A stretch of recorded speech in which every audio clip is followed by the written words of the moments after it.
Hey guys, so I was asked to voice over this video to explain why I do the things I do in Illustrator and how that will affect the image as a whole.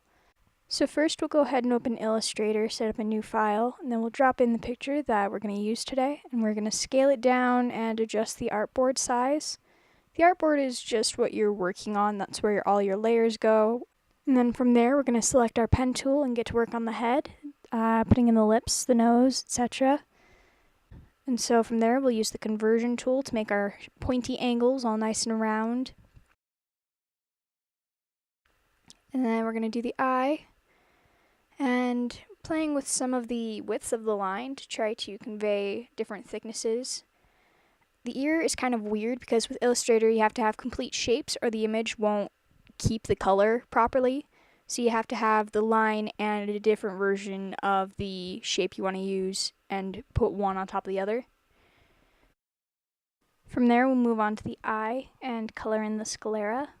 I can't really layer the iris and the pupil without it being covered by the sclera, so I take an outline of the eye and put shapes of the same skin tone underneath the outline so that it covers up the iris and pupil but not anything else.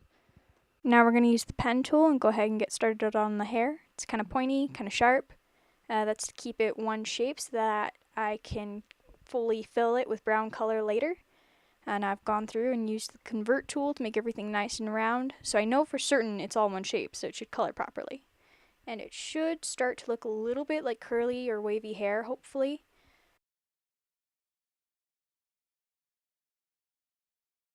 Alright, it looks like we're just about done with the hair. We should be coloring it brown.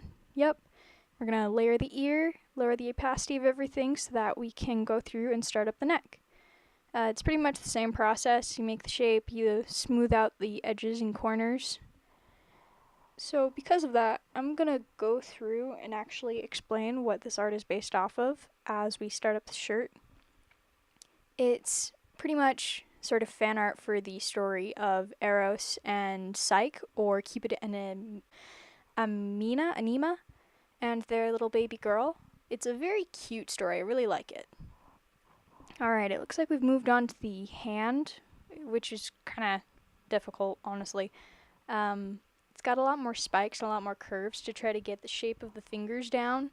And even then, it was way too small at the start. So I think later on, after we get the finger situated, we're going to go ahead and adjust the angle and size to better fit the arm of Cupid. Oh, I also found out about this cool tool called the scissor tool, where it lets you cut up the shape and make a sort of copy of it so that you can adjust different line pieces and still not have to worry as much about your shape. Alright, so this is where I kind of started to get picky. With Psyche's face, she looked kind of like a guy to me with a squarish jaw, so I tried to make her nose a little more round, add some feminine touch to the eye, thicken up the eyelash area or where you put like your eyeliner. Did a few little details with the nose. As you can see, this kind of thing takes a lot of trial and error, a lot of experimentation just to see if I like things or how I can adjust and change them.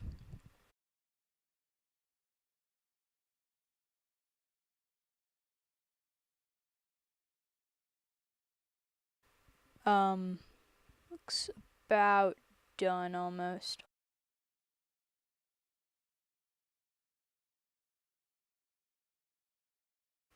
There we go. Okay, moving on. So, it looks like we are starting up Eros, or Cupid. Yes, finally. Okay. So, I have a little splotch thing to keep track of his coloring for his skin tone so I don't lose it. I'm starting up his head, doing the same thing I did for Psyche. Adjusting the nose, the pointy chin, the lips, etc. His face was a lot of fun to draw with the paper. It turned out really nice on there, and I'm a little bummed that I couldn't quite get that same look on here.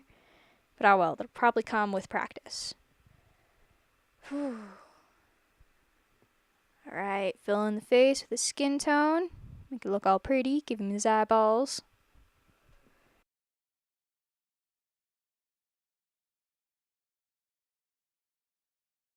after I put in his eye color. I determined his would be brown and hers would be blue because in various mythology stories, Cupid's dad is Mars, who is the god of war and who is often shown with very dominant traits, dark hair, dark eyes, and those tend to outweigh the traits of Venus or Aphrodite, who is often depicted with blue eyes and blonde hair. So I wanted to kind of incorporate that a little bit into the scenario where his hair isn't quite brown, but not quite blonde, but his eyes are brown. So it's the genetics at play. Now I wanted to play with the eyes a little bit, see if I could get the general idea of it down without having that back line. And I honestly didn't like it after I got it done, so I'm going to change it later after I do the same thing I did with Psyche and covering up the iris. Alright, that looks a little bit better. Just a little, not quite.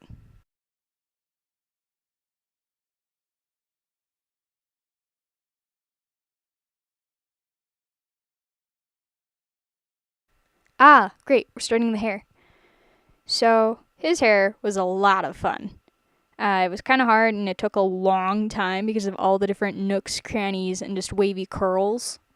Because they're Greek and Roman. Their hair tended to be pretty curly back then. And we're using the convert tool again. Make everything nice and round so it's like actual curves and curls and curves.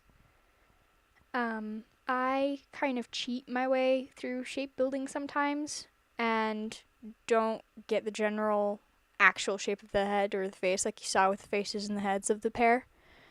That's because I'm able to layer them so easily. And you can kind of, with the coloring that I mentioned earlier, you could see for a moment that his hair wasn't quite bright blonde or brown. It's more of a dirty blonde, a little bit more sandy tan.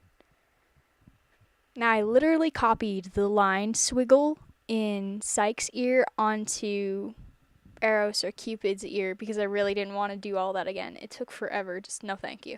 Now I'm using the anchor selector tool to go through and select the various points and pull them down without really completely distorting the image and to make his hair more balanced. And then we've moved on to the neck. It's the same thing we did for Psyche. It's a lot of repetitious stuff. I'm sorry, it's not as cool as you probably thought. But anyway, his clothes are a nice gold because he's supposed to be a god. It's pretty neat.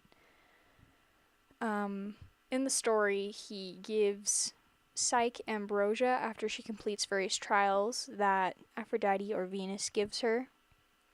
And this allows her to pretty much become a god, and this makes their little baby girl a god, or at least immortal. So that's why she also gets a kind of yellow clothing piece, but not quite the same yellow, if that makes sense.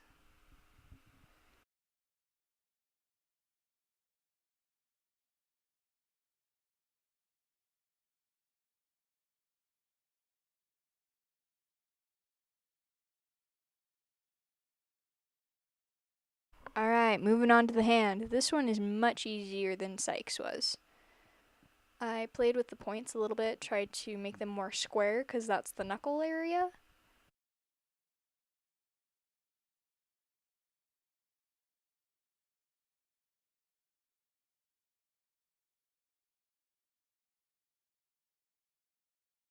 Oh, we're now starting little baby Bab, doing her blanket. It's gonna be layered later though, and smoothed out, so there's not much to worry about.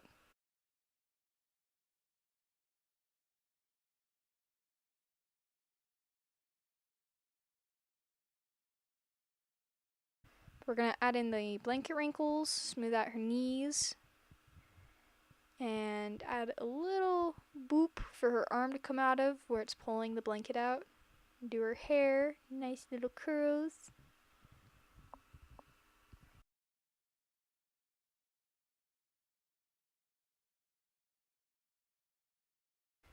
But yeah, just go through, do the waves. Convert tool. Beautiful.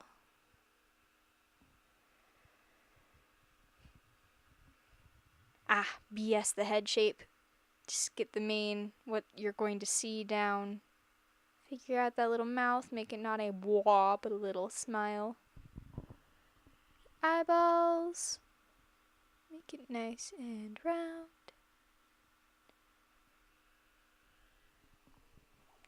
Alright, then we're going to put in her skin tone. She's a little bit paler because she's like a baby, and babies aren't usually in the sun. Her hands and arms are chubby, and I tried to make them as adorable as I could with this. Not totally sure if it worked, but hopefully. I tried to make her look as happy as I could because she's supposed to be this sweet little kid.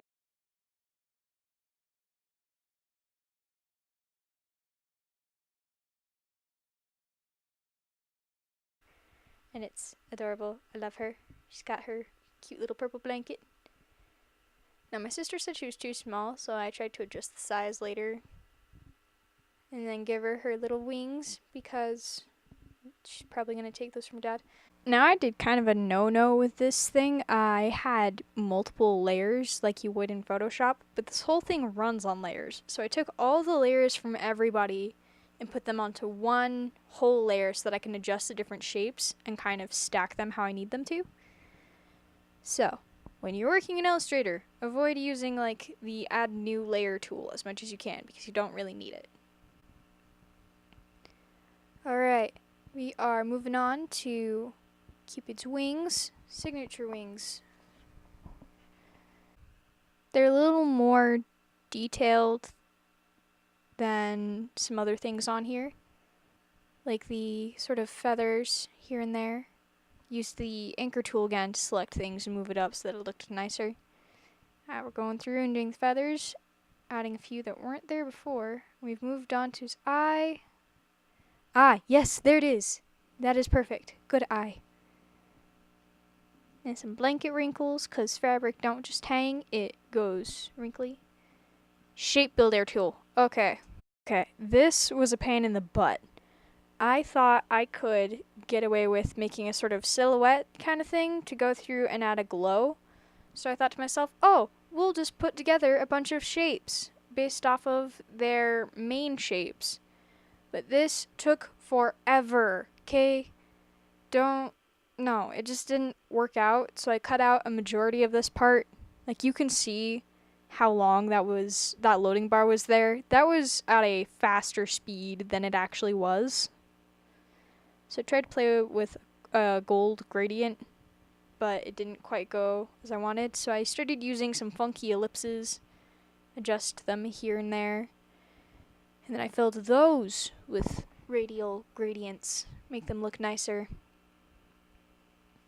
It kind of turned out much better. I like it a lot more. Now I moved those on top of everything so that I could see where the blotches of color were and adjust them.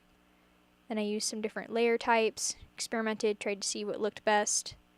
Tried to use some different gradient as well as the overlay kind of thing.